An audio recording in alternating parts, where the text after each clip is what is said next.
उपमुख्यमंत्री अजित पवारांनी यावेळी भाजपच्या आजच्या आंदोलनावर काय प्रतिक्रिया दिली आहे बघूया। भारतीय जनता पक्षाने आंदोलन करण्याचं काहीच कारण नव्हतं, कारण कालपासून महाराष्ट्रातल्या शेतकऱ्यांना महात्मा फुले कर्जमुक्ती योजनेला शुभारंभ झालेला आहे। आता काल ते पायरीवर बसल्यावर आम्हाला आमचे दिवस आठवले। तर घोषणा देताना कसे घसे कोरडे व्हायचे, मग कोण गोळ्या द्यायचं, कोण काय करायचं, असल्या सगळ्या गोष्टी होतात। महाराष्ट्रातल्या सर्वांगीण विकासाच्या करता महाविकास आघाडीचं सरकार काम करतंय। पुढं कुठल्याही परिस्थितीमध्ये भारतीय जनता पक्षाला अशा प्रकारची आंदोलनं करावी लागणार नाही, अशी परिस्थिती आम्ही निर्माण करू। बघूयात पुढची बातमी। भाजपतर्फे आज 400 तहसील आणि जिल्हाधिकारी कार्यालयांसमोर धरणे आंदोलन करण्यात येते। कर्जमाफी आणि महिलांवरील वाढते अत्याचार या दोन प्रमुख मुद्द्यांकडे सरकारचं लक्ष वेधण्यासाठी हे आंदोलन सुरू आहे। मुंबई, नाशिक, कोल्हापूर, वाशिम, हिंगोली, रत्नागिरीची ही दृश्य आपण पाहतोय, ज्या ठिकाणी भाजप कार्यकर्त्यांकडून हे आंदोलन सुरू आहे। तर काँग्रेस प्रवक्ते सचिन सावंत आपल्या संपर्कात आहेत सध्या, त्यांची काय प्रतिक्रिया ते आपण जाणून घेणार आहोत। सचिनजी, एकूणच काय प्रतिक्रिया भाजपच्या या भूमिकेवरती? पहिली गोष्ट, लोकशाहीमध्ये एक लक्षात घेतलं पाहिजे की जेव्हा सत्तांतर होतं तेव्हा नवीन सरकारला काही काळ दिवा लागतो की त्यांना त्या ठिकाणी प्रशासन पूर्णपणे चालवण्याच्या संदर्भामध्ये भूमिका घेण्यासाठी त्यांना वेळ द्यावा लागतो।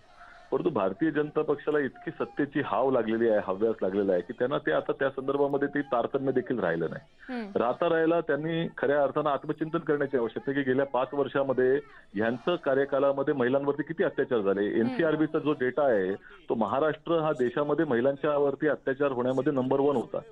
ज्या मुख्यमंत्र्यांच्या संदर्भामध्ये, त्यांच्या कार्यकाला संदर्भामध्ये, देवेंद्र फडणवीसच्या संदर्भामध्ये बोलायचं झालं तर नागपूर हे गुन्हेगारीचं केंद्र झालं होतं, कॅपिटल झालं होतं। ही आपल्या समोर आहे, तशा अनेक घटना त्यावेळेला घडल्या आणि आज त्या ठिकाणी लगेचच 3 महिन्यामध्ये ते आंदोलन करू लागले। शेतकऱ्यांच्या संदर्भामध्ये त्यांना बोलायचा अधिकार आहे का? गेल्या 5 वर्ष त्यांनी त्यांची सत्ता असताना रस्त्यावर ठेवलं, सरकार शेतकऱ्याला सारख्या लाईन मध्ये लावलं। ज्या शेतकरी कर्जमाफीच्या संदर्भात ते आंदोलन करतायत त्याच्यामध्ये सातत्यानं अटी टाकल्या गेल्या। मी स्वतः त्या संदर्भामध्ये त्यांची पोलखोल केली होती। 7 वेळा त्यांना GR बदलावे लागले होते। शेतकऱ्यांना हमीभाव मिळाला नाही, शेतकऱ्यांच्या आत्महत्या या तिपटीने वाढल्या यांच्या कालावधीमध्ये। आज त्यांना 3 महिन्यामध्ये शेतकऱ्यांचा पुळका आला। तुम्ही सरसकट कर्जमाफी तुमच्या कालावधीमध्ये आम्ही मागणी करतो, तुम्ही केली का? तुम्ही त्या ठिकाणी कर्जमुक्तीच्या बाबतीमध्ये बोलतो तर तुम्ही केलं का? तुम्ही शेतकऱ्यांना ऋणमुक्त करणार होतात, त्यांना आत्महत्या शून्य आत्महत्या करणार होतात, ते झाल्या का? 16,000पेक्षा जास्त आत्महत्या तुमच्या कालावधीमध्ये झाल्या। आणि आज आंदोलन करत असताना तिथे शेतकरी पकडून आणले होते ज्याच्यावरती कर्ज नाही। आम्ही आज मी स्वतः व्हिडिओ ट्विट केला आहे, तुम्ही दाखवा चॅनलमधनं, लोकांना कळलं पाहिजे याचा खरा चेहरा की त्या शेतकऱ्याला वरती कर्ज नाहीये, त्याच्या सातबाराच्या संदर्भामध्ये त्याला माहित नाही त्याला का आणलं तिकडं आंदोलनामध्ये। आज तो व्हिडिओ त्या संदर्भामध्ये आल्यानंतर त्याने स्वतःच सांगितलं मला माहिती नाही भाजपवाले मला का घेऊन आले इकडे। म्हणजे हितपर्यंत जर नौटंकी तुम्हाला करायची असेल याचा निषेधच करावा लागेल। ह्यांचे हे मगरीचे अश्रू लोकांना कळतात। त्यामुळे भारतीय जनता पक्षाचं किती आंदोलन केलं ते 3 महिन्यामध्ये झालेल्या आंदोलनाला शून्य किंमत असते ही त्यांना माहिती आहे। त्याच्यातनं संपूर्णपणे वेळेपिछे झाल्यासारखे दिसते भारतीय जनता। सचिनजी, खूप खूप धन्यवाद आपल्या या प्रतिक्रियेसाठी। आणि आता थेट जाणार आहोत आझाद मैदान या ठिकाणी, ज्या ठिकाणी आपण पाहतोय भाजपचं आंदोलन सुरू आहे। सर्व भाजप नेते आक्रमक झालेले आहेत। नुकतंच देवेंद्र फडणवीस यांचं देखील भाषण झालेलं आहे, ज्यामधून त्यांनी आघाडी सरकारवर टीका केली। विवेककडे जाऊयात, विवेक कुलकर्णी आपल्या सोबत आहेत। विवेक, या घडीची अपडेट आझाद मैदानातून। स्वाती, देवेंद्र फडणवीस, चंद्रकांत पाटील आणि भारतीय जनता पक्षाच्या सगळ्या प्रमुख नेत्यांनी धरण आंदोलनात आझाद मैदानावर सहभाग घेतलेला आहे। आणि या सगळ्याच नेत्यांनी या महाविकास आघाडी सरकारवर टीकेची जोड ठेवलेली आहे। विशेषतः उद्धव ठाकरेंवर या सगळ्या नेत्यांचा टीकेचा रोख होता असंच आपल्याला दिसतंय। अगदी चंद्रकांत पाटील यांनी देवेंद्र फडणवीसांना विनंती केली की तुम्ही कर्जमाफी काय असते, एकर आणि हेक्टर मधला काय फरक आहे तो उद्धव ठाकरेंना समजून सांगा। त्यासोबतच शिवसेनेवर देखील प्रखर टीका या सगळ्या भाषणांदरम्यान झाली होती। शिवसेनेनं विश्वासघात करून हे सरकार स्थापन केलेलं आहे। जनतेच्या आदेशाचा आधार या सरकारला नाहीये, त्यामुळे विश्वासघाताने हे सरकार जरी आलं असलं तरी शेतकऱ्यांचे प्रश्न असतील, महिलांचे प्रश्न असतील, यावर आक्रमक होऊन तुम्ही काम केलं पाहिजे असा संदेश खरं तर या निमित्तानं भारतीय जनता पक्षाच्या नेत्यांनी आपल्या कार्यकर्त्यांना दिलेला आहे। महाविकास आघाडीचं सरकार सत्तेत आल्यापासून हे पहिलं रस्त्यावरचं आंदोलन या निमित्तानं भारतीय जनता पक्षानं केलेलं आहे। खरं तर भारतीय जनता पक्ष हा सत्तेत जाईल असं वक्तव्य त्यांच्या अनेक नेत्यांनी केलेलं होतं, मात्र आक्रमक विरोधी पक्ष नेते म्हणून आपल्याला काम करायचं आहे, विरोधी पक्ष म्हणून आपल्याला काम करायचं आहे हे आता या निमित्तानं स्पष्ट झालेलं आहे। आज देवेंद्र फडणवीस यांनी जी माहिती दिली त्याच्यानुसार 400 ठिकाणी भारतीय जनता पक्षाची तहसील कार्यालयावर आंदोलन झाली आणि यात जवळपास 2.5 लाख कार्यकर्ते सामील झाले होते असा दावा देवेंद्र फडणवीस यांनी केलेला आहे। खरं तर हा सगळं आंदोलन आहे, भारतीय जनता पक्षाची जी आक्रमक भूमिका आहे ती कार्यकर्त्यांनी पुन्हा एकदा ऍक्टिव्ह होऊन काम केलं गेलं पाहिजे याकरताच आहे। कार्यकर्त्यांना एक कार्यक्रम दिला गेला पाहिजे अशी भूमिका नेत्यांची होती आणि म्हणूनच एक आक्रमक पद्धतीने शेतकऱ्यांचा आणि महिलांच्या सुरक्षेचा मुद्दा समोर आणत भारतीय जनता पक्षानं पुढील काळामध्ये आम्ही आक्रमकपणे काम करू असं सूतोवाच केलेलं आहे। आजचं धरणं आंदोलन ही आमच्या आक्रमक कार्यक्रमाची सुरुवात आहे आणि यापुढेही जोपर्यंत महिलांच्या सुरक्षेचे आणि शेतकऱ्यांच्या कर्जमाफीचे प्रश्न सुटत नाही तोपर्यंत आम्ही आंदोलन करू असंच त्यांनी सांगितलं। त्याबरोबरच उद्धव ठाकरेंनी जे कोरडवाहू शेतीसाठी प्रति हेक्टरी 25,000 आणि बागायती शेतकरीसाठी प्रति हेक्टरी 50,000ची जी घोषणा केली होती त्याचं काय झालं हा सवाल देखील त्यांनी विचारलेला आहे। आणि कर्जमाफी आत्ताची फक्त 15,000 शेतकऱ्यांना मिळालेली आहे। असं जर राहिलं तर जवळपास 460 महिने या कर्जमाफी लागतील अशी बोचरी टीका देखील देवेंद्र फडणवीस यांनी केलेली आहे आणि यापुढे भारतीय जनता पक्ष आक्रमक विरोधी पक्ष म्हणून काम करेल असं स्पष्ट केलं। स्वाती अगदी विवेक, आझाद मैदानातून भाजपच्या आंदोलनासंदर्भातली अपडेट अशीच आमच्यापर्यंत पोहोचवत राहा। तूर्त धन्यवाद या माहितीसाठी। आणि यानंतर बातमी आहे धुळ्यातून। धुळ्यामध्ये देखील भाजपचे कार्यकर्ते आक्रमक झाल्याचं बघायला मिळते। त्या ठिकाणी देखील भाजपचं आंदोलन सुरू आहे। भाजपच्या वतीनं महाविकास आघाडी सरकारच्या निषेधार्थ केलेल्या आंदोलनात नंदी बैल देखील सहभागी झाला होता आणि यावेळी या नंदी बैलाला महाआघाडी सरकारनं संपूर्ण कर्जमाफी केली का, या सरकारच्या काळात महिला सुरक्षित आहेत का, सरकार 5 वर्ष टिकेल का असे प्रश्न विचारण्यात आले आणि या सर्व प्रश्नांची उत्तरं या नंदी बैलानं नाही अशी दिली आहे। तर आपली मान नकारार्थी हलवत या नंदीनं देखील महाआघाडी सरकारचा यावेळी निषेध नोंदवला असा दावा या ठिकाणी भाजपकडून करण्यात येतोय। राज्यभरात अनेक ठिकाणी भाजपकडून आज आक्रमक होत आंदोलन करण्यात येत आहे आणि प्रामुख्यानं महिला सुरक्षेचा विषय असेल त्यासोबतच शेतकऱ्यांची कर्जमाफीचा मुद्दा असेल या विषयांकडे लक्ष वेधण्यासाठी भाजपचे हे आंदोलन सुरू आहे।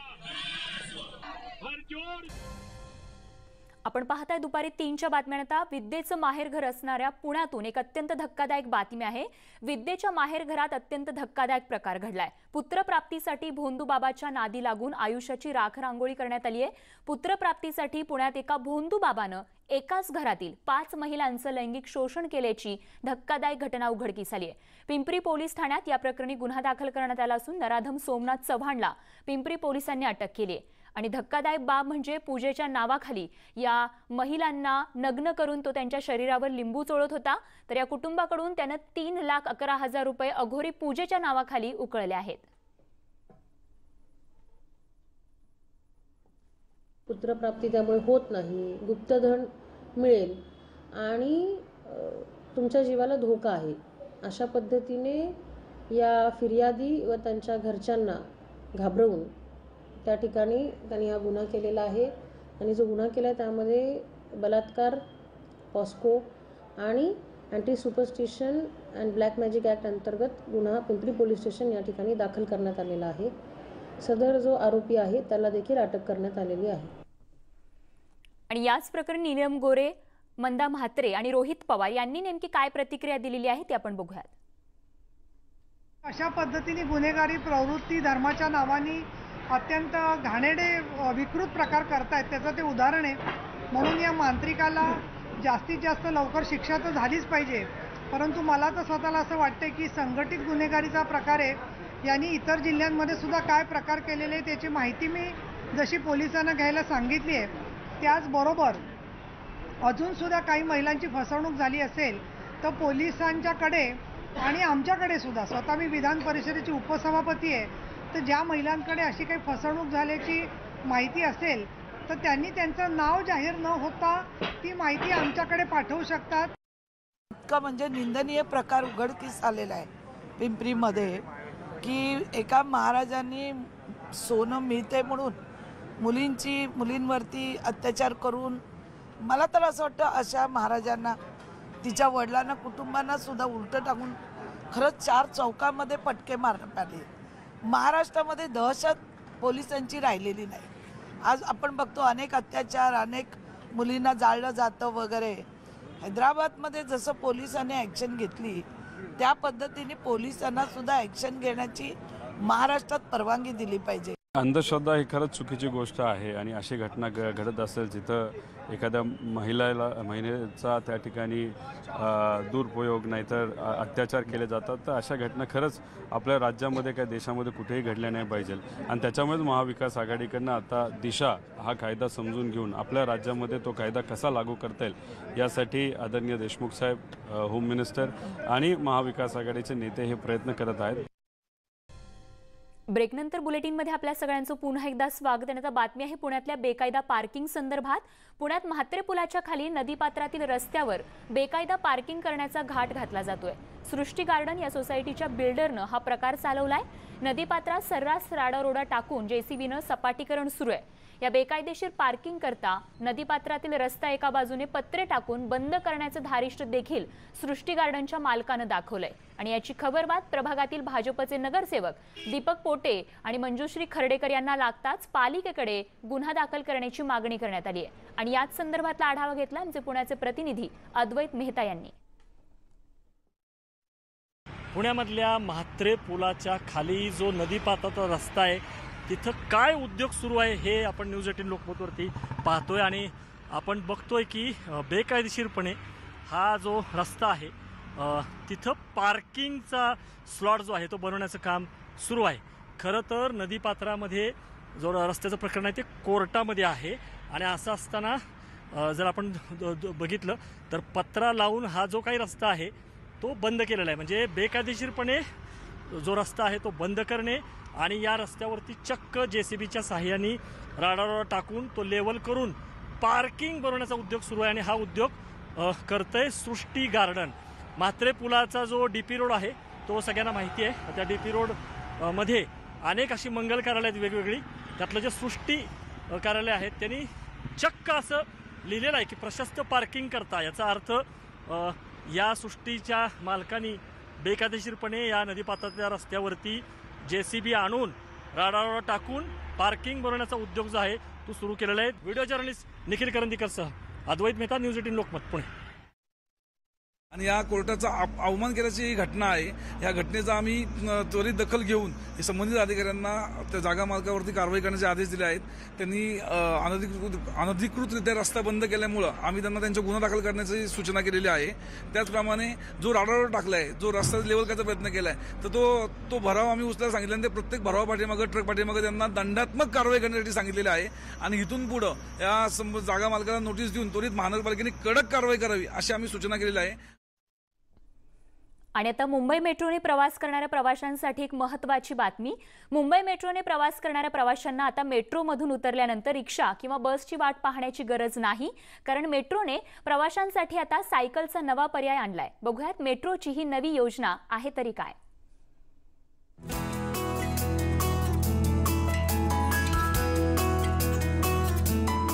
मुंबईकरांना मेट्रोच्या प्रवासानंतर आपल्या ऑफिसमध्ये किंवा घरापर्यंत पोहोचण्यासाठी आता सायकलचा नवा पर्याय उपलब्ध झालाय.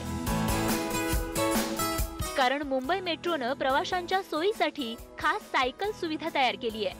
मेट्रोनं हव्या त्या स्टेशनवर उतरा, सायकल घ्या आणि पुढे निघा असा साधा सोपा पर्याय आता तुम्ही निवडू शकता. आणि यासाठी तुमच्याकडे माय बाईक ॲप असणं आवश्यक आहे. या ॲप मध्ये तुम्हाला तुमचं प्रोफाईल बनवावं लागणार आहे. त्यानंतर त्यामध्ये 500 रुपयांचं डिपॉझिट तुम्हाला भरावं लागेल. डिपॉझिट भरल्यानंतर तुम्हाला या सायकल रेंटवर मिळू शकतील. या सायकलसाठी तुम्हाला प्रति तास 2 रुपये भाडं द्यावं लागणार आहे. या सायकल तुम्ही तुमच्या कामाच्या ठिकाणीही घेऊन जाऊ शकता किंवा घरीही घेऊन जाऊ शकता. म्हणजे जर तुम्ही ही सायकल तुमच्याकडे 8 तासांसाठी ठेवली तर तुम्हाला त्याचं अगदी 16 रुपये भाडं द्यावं लागेल. घरापर्यंत नेता येईल, ऑफिसपर्यंत नेता येईल, रात्रीभर ठेवता येईल. प्रत्येक तासासाठी 2 रुपये द्या. 24 तासासाठी घेऊन गेल्या 48 रुपयासाठी 1 दिवसाची सायकल तुम्हाला मिळेल. 8 तासासाठी ऑफिसमध्ये घेऊन गेला, ऑफिसमध्ये पार्क करा, संध्याकाळी घेऊन मेट्रो स्टेशनवर सोडा, 16-18 रुपये तुम्हाला द्यावा लागणार. एवढा जास्त पैसे नाही आहेत याच्यामध्ये की लोकांना असं वाटत असेल की आपण ऑफिस पोहोचल्यानंतर लगेच बाईक रिटर्न केला पाहिजे किंवा घरी पोहोचल्यानंतर लगेच बाईक रिटर्न केला पाहिजे. तर जे रेट आहे तो तसा परवडणारा आहे.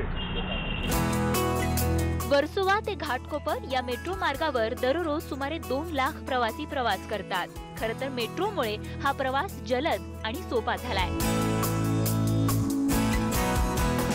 मात्र तिथून पुढच्या प्रवासासाठी जर प्रवाशांनी सायकलचा वापर केला तर ट्रॅफिकच्या समस्येपासून त्यांची काहीशी सुटकाही होईल आणि पैशांचीही बचत होऊ शकेल. मुंबईहून दिवाकर सिंगसह ब्युरो रिपोर्ट, न्यूज 18 लोकमत.